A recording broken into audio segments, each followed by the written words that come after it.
while many serious issues are discussed in these essays, sometimes there is also a little humor, without which it would be hard to face many of life's realities. Thomas Sowell, Hoover Institution, Stanford University. Part 1. The Culture Wars. Ever wonder why? When you have seen scenes of poverty and squalor in many third world countries, either in person or in pictures, have you ever wondered why we in America have been spared such a fate? When you have learned of the bitter oppressions that so many people have suffered under in despotic countries around the world, have you ever wondered why Americans have been spared? Have scenes of government-sponsored carnage and lethal mob violence in countries like Rwanda or in the Balkans ever made you wonder why such horrifying scenes are not found on the streets of America? Nothing is easier than to take for granted what we are used to, and to imagine that it is more or less natural, so that it requires no explanation. Instead, many Americans demand explanations of why things are not even better and express indignation that they are not. Some people think the issue is whether the glass is half empty or half full. More fundamentally, the question is whether the glass started out empty or started out full. Those who are constantly looking for the root causes of poverty, of crime, and of other national and international problems act as if prosperity and law-abiding behavior were so natural that it is their absence which has to be explained. But a casual glance around the world today, or back through history, would dispel any notion that good things just happen naturally, much less inevitably.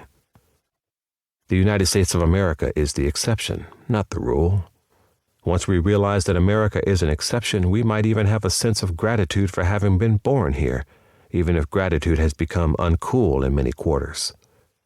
At the very least, we might develop some concern for seeing that whatever has made this country better off is not lost or discarded, or eroded away bit by bit until it is gone.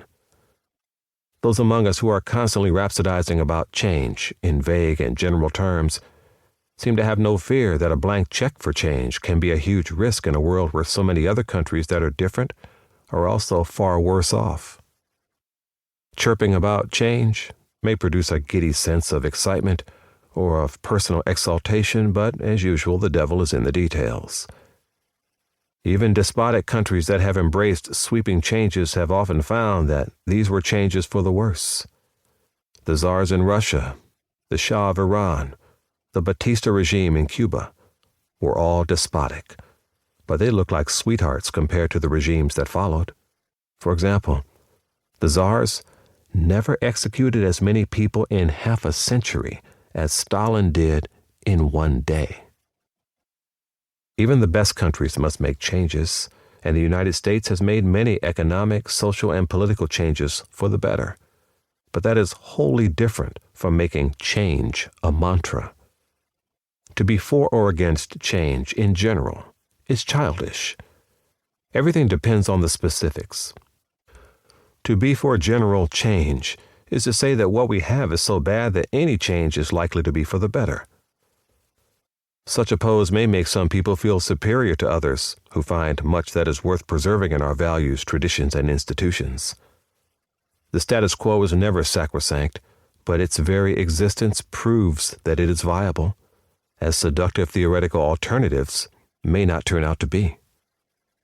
Most Americans take our values, traditions, and institutions so much for granted that they find it hard to realize how much all these things are under constant attack in our schools, our colleges, and in much of the press, the movies, and literature.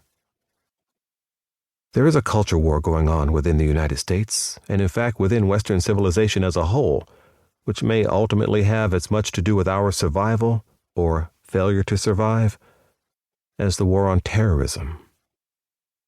There are all sorts of financial, ideological, and psychic rewards for undermining American society and its values.